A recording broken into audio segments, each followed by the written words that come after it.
Hello, it's me, Shadow Leon 659 once again, and today I would like to talk about a sequel that I have always enjoyed that many people hate and whatnot and don't think it's as bad as many people say it is.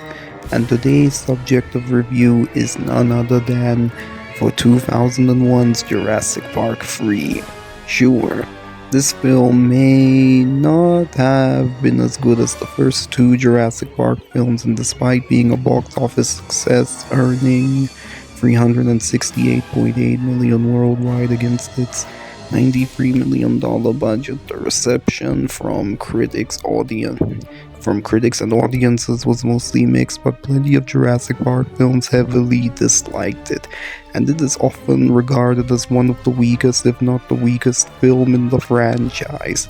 But I still enjoy this film for what it is, and it's for what it's worth, and it's leagues above the disasters that were Fallen Kingdom and Dominion. The story is about Dr. Alan Grant, who is deceived by a divorced couple into helping them save their son, who had gone missing during a trip to Isla Sorna. When their plane crash lands, they must now work together in order to get off the island. I think what put many fans off was due to the fact that it lacked the important themes from the previous two films and doesn't really have much to offer. Instead, we have what essentially feels like a Roger Corman dinosaur movie a la the Carnosaur trilogy, but with the production values of a summer blockbuster film. Feeling like a B-movie isn't a bad thing, as mentioned earlier. So let's start off with what I hated about the movie before I get on to the merits of it. The screenplay, written by Alexander Payne, Jim Tyler, and Peter Bouchon, is pretty weak, as the former two wrote the screenplay of the criminally underrated Election with Matthew Broderick and Reese Witherspoon, but the latter went on to write the god-awful Aragon film. Also, getting the writers of a comedy film to write a screenplay for a dinosaur film isn't always a great idea. The characters also made plenty of questionable, if not stupid, mistakes, B-movie or not. The CGI on the Ceratosaurus looks terrible. Some of the characters, especially Amanda Kirby, were just irritating and useless. The ending felt rushed. I didn't like the out-of-place comedy in some places. Billy surviving that pteranodon attack was just laughable. And the T-Rex getting alien freed, although the T-Rex dying was the least of everyone's problems for the film. With that out of the way, let's get on with what I liked about the film. The cast do give good performances in their respective roles.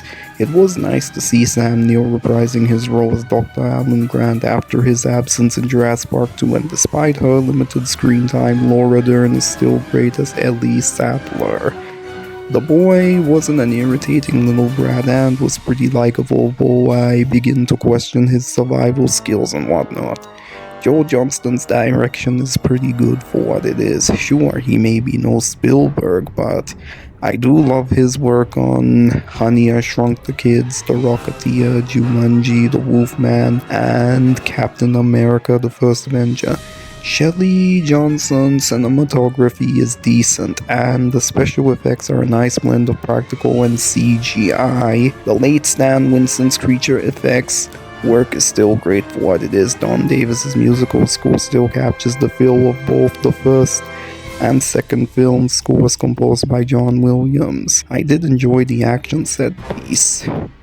Like the plane crash scene, the Velociraptor attack scenes, and the final fight with the Spinosaurus. The scene with the Pteranodons attacking our heroes creeped me out when I was a kid, and I did like the Spinosaurus as a new addition to the Jurassic Park franchise and everything. I'm aware of him being a divisive character, but regardless, I still like him and everything. Hell, one of my favorite characters from that preschool show called Dinosaur Train happens to be a character called the Old Spinosaurus and whatnot.